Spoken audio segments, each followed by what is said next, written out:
All right. Good morning, everybody. All right. All right. Now, before we get started, I do want to share with you that, when I met the good chaplain and we talked about this morning's event, one of the things that he shared with me is that this entire group has agreed that as soon as breakfast is over, I'm going to lead you all on a motivational run around the community. So we're going to go on a 3-mile run. So I hope you brought your sneakers. We're ready. We're ready.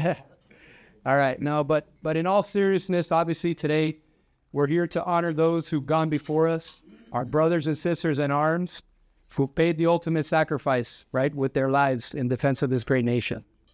And so I first want to start with just say thank you to Chaplain Jim Agnew. Sir, it's been an incredible opportunity to meet you and make your acquaintance. I got an opportunity to tour the grounds here, and I can say this is just an incredible community. And I was so thankful to get the opportunity to come spend some time with you guys this morning. It's just absolutely stunning. The pristine grounds, the amazing statue that's outside that Chaplain, your daughter, constructed is just something that I can imagine how much pride you have in what your daughter was able to provide as a symbol of everybody here's journey, everybody here's selfless service to this country. And so getting a chance to see that statue is just incredible. It really inspired me. General Krall, sir, I just want to say thank you to you as well for allowing me the opportunity to come, and you've been an absolutely gracious host, and your story is incredible, right? One that I have a tremendous amount of admiration for, a life of service, both in and out of uniform, what you've been able to do for the greater community, our country, Sarasota, through the military academy. It's just an incredible journey, sir, and I thank you very much for your service. To those who probably often don't get too much praise, those that work in this beautiful community. I want to share with you, although there's only a few in the room, I implore you to, as you interact with these amazing residents, ask them about their stories, because they've got some incredible stories here. In this room, we've got hundreds of years of stories that should be filling our history books. So I implore you all to although sometimes, we as service members like to embellish our sea stories a little bit, I encourage you to just give a nudge and ask about these stories, because these stories are timeless. And so just very grateful to be here. So to the veterans and to the residents here, thank you. Thank you for allowing me the opportunity to come and spend a little time with you and break bread with a group of warriors like yourselves. It's an honor and it's a privilege. For me, in my day-to-day, I don't get the opportunity to spend enough time with veterans, and this right here is just something that's extremely fulfilling to me. So definitely appreciate the opportunity. So thank you to you all. And thank you for your service. That phrase often, gets perhaps used in a little bit of a nonchalant way, but I think there's a little more to it, and I'm going to talk a little bit about that in a few minutes. A little bit about myself. So I was born and raised in Miami, Florida. Are there any Florida natives here? One. All right, we've got one. All right, so I'm a Florida native, born and raised in Miami. And, it's very indicative just like my service, right? You met people from all walks of life. You met people from all over the country, different backgrounds, different faiths, different, heritage, right? But we all served together under that one flag, right?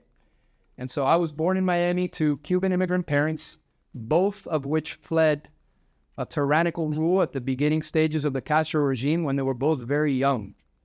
What's very unique about both of my parents' story is they fled, of course, as young children who didn't know what was going on, but their parents sent them away as young children ahead of them. My father's story is a unique one, and that he was part of Operation Peter Pan, which was the Catholic Church-sponsored effort to have a mass exodus of the Cuban children to flee Cuba.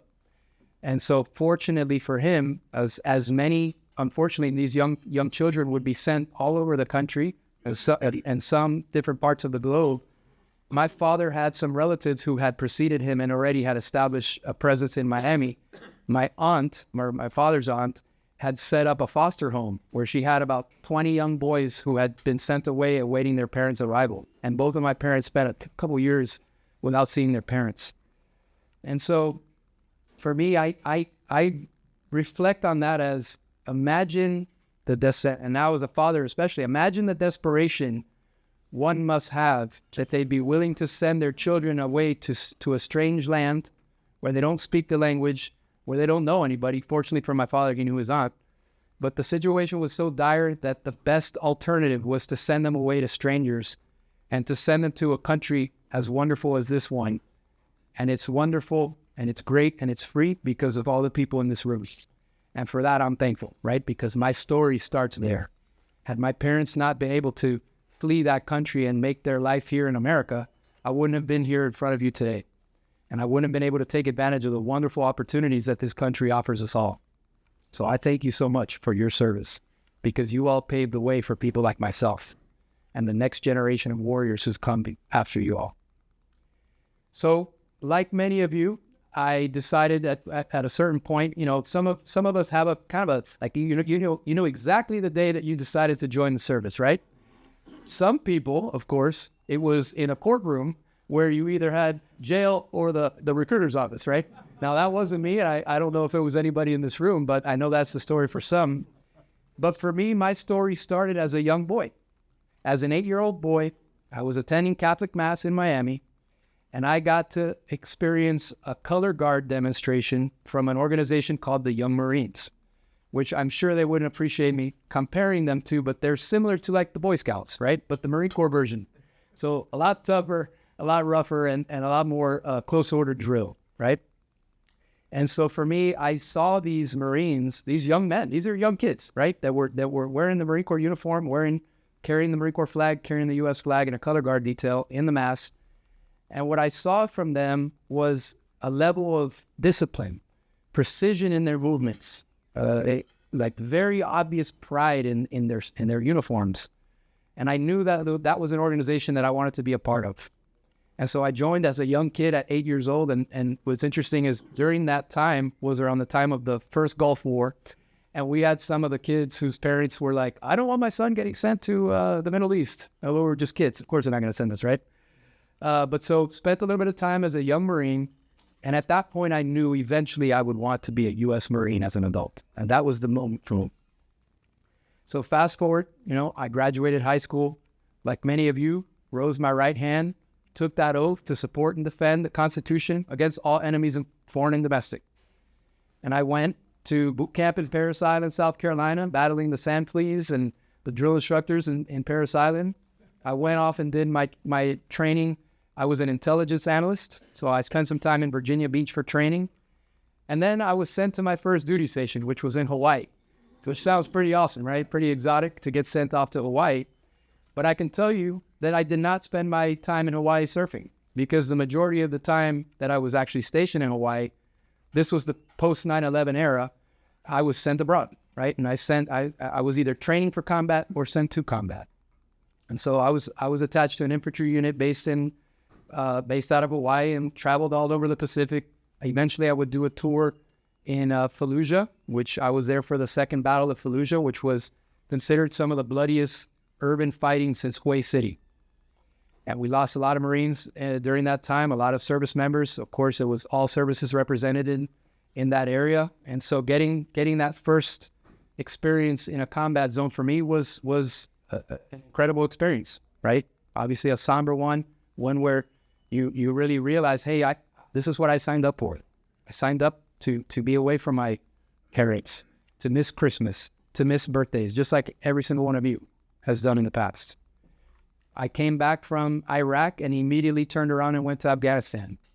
And I arrived in Afghanistan at a time where there was not a lot of Marines there, so we were the only battalion of Marines in the whole country of Afghanistan. I arrived there just after Operation Red Wings, which, if you're familiar with the film The Lone Survivor with starring Mark Wahlberg, we were the unit that came after that in response to that, right? So we were in support of that effort. And then eventually, I would serve. The interesting thing is I was able to apply for and be accepted for a program where they would accept me to become an officer in the Marines. And I was able to complete my degree. I went to Florida State University, and I don't know that there's too many Floridians in here, so I don't think there's any Seminoles in the room. We got one in the back. All right. So yeah, I decided to go to Florida State, finished my bachelor's, subsequently completed a master's degree, and then spent some time as an officer. And eventually I would complete my service and transition into the reserves, to where I did retire and transitioned into a healthcare executive career. So I oversee different medical practices and so on and so forth. lived around the country, lived, in the Tampa Bay area for the last 6 years. And as you saw in that film, the sense of service, the sense of readiness, it never leaves you, right? For me, that moment on that day, and the interesting thing is I wasn't really prepared to talk about that specific moment because just like many of you, right, those stories, although we want to share them so people can be aware of the amazing things that we've done, right? Sometimes we just kind of keep those to ourselves because we're such humble warriors. But for me, the reason I feel compelled to share that story, as I compel you all to do yours as well, share your stories, is that they need to be told. They need to make it onto the history book pages. And we are the authors of that story. So on that given day, like the news mentioned, I wasn't supposed to be at that office. I travel across the city to different offices, and on that specific day, I was in my office, I saw the smoke, and my immediate reaction was to run to the fire. And I know that's the Marine in me. That's what the Marine Corps instilled in me over years and years of service, is a sense of readiness. And I will tell you right now, I was ready for that moment, and I believe it was divine intervention. God literally put me in that location on that day. And although, of course, it's an unfortunate incident that these people lost their home with all the different scenarios that they were having, of course, the granddaughter was pregnant, child was due to be born any day. God put me there on that day for that reason, to rescue that lady. Now, what's not depicted in that film is when I went in to rescue this woman, as it was mentioned, she was blind and there was a language barrier. They were a Vietnamese family, so she was speaking in Vietnamese. And she was smacking me the whole time. So she was literally smacking me really, really hard. Of course, I could take it. I got some muscles here, but she was smacking me pretty bad. And there was clearly just a sense of anxiety and fear. And I know that at a certain point, she that was alleviated because she knew somebody was there to rescue her, right? And so I kind of took the punches, brought her out to safety. But I thank God so much that I was there that day. I thank God that on that given day, I was able to go there and save that lady's life. And I attribute that to my military service. So as I kind of transition to really what I want to talk about is you guys. I want to get up here and say, in this room, there's hundreds of years of experience, hundreds of stories, thousands of stories. We need to tell them. When a person says thank you for your service, I think it's always with good intentions, of course. People see you, they understand that you're a veteran, and of course they're going to say thank you for your service.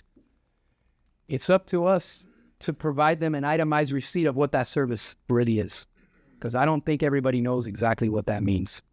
When someone says thank you for your service, what they're thanking you for is that you made a commitment. You made a commitment to this country. You made a commitment to your family, to your friends, those you serve with, that you would do whatever it takes to preserve our way of life. You would put yourself in harm's way. You would be ready to answer the call. Every single one of us did that. And although today, Memorial Day often gets confused or perhaps a little bit of intertwining with Veterans Day, I believe today is a celebration of life, not just for those who've passed, but for those that are still living who can tell their stories. And again, you can hear me, the reoccurring theme is tell the story. Tell the story. Today, as we honor those who have fallen, those stories must be told by us. Their memory lives on through us. Every single one of us has that obligation to tell those stories. Every single one of us, I know, would have traded places with any of those people who've fallen before us. Any one of us would have traded places if perhaps we didn't go to a dangerous, maybe we didn't serve in a time of war. But when we signed up, we didn't know what we signed up for. In some cases, we signed up to serve. We signed up to offer ourselves, to maintain and preserve our way of life, to defend our country, to defend our morals, to defend the character of this nation. And for that, I'm thankful. For that, I say thank you to you all, because you all did something that's incredible. As the general said earlier, we are a small group of people. We represent less than 1% of the nation's population. People who raised their right hand and said, send me, I'll do it. Put it on our backs and we said, let's go. So to all of you, I'm so eternally grateful, because this generation has paved the way for my generation. And now I find myself saying, what will the next generation do? What will the next set of warriors do? And first, I want to share with you all, I am extremely confident in saying your legacy is safe in the new generation of warriors.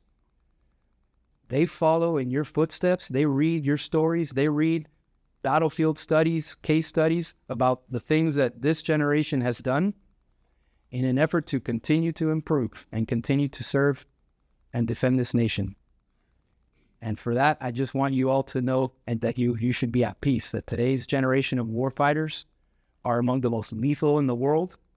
Our weapons, the most precise, most lethal, least amount of casualties. As you see the numbers of casualties, as our history progresses, the number has dwindled. Now, one is too many, but we've seen conflicts where the casualties total in the tens of thousands now drop down into the hundreds. And for that, at least, I'm thankful. And I'm thankful for that because I know that your generation paid the price in blood. And so I just want to say to you all, I'm extremely grateful. I'm extremely thankful to have a chance to get up here and speak with you and spend some time with you all. Today, as I mentioned, we honor those who have fallen before us. Battles throughout the Pacific, Korean conflict, Vietnam, Gulf War, Somalia, Iraq, and Afghanistan. We honor those who have fallen. We say thank you, obviously, to them for their service. But I also thank you all especially because every one of them was your brother, your best friend, your rack mate at boot camp, your shipmate coming back from New Zealand over here. So you guys have some incredible stories, and I'd love to be able to hear them and just pick your brains and see what's going on with how your service was. So I just want to say again, thank you. I appreciate getting a chance to spend some time with you this morning, like I said. And if there's anything that I can do to help serve, please let me know. Right. Is that true?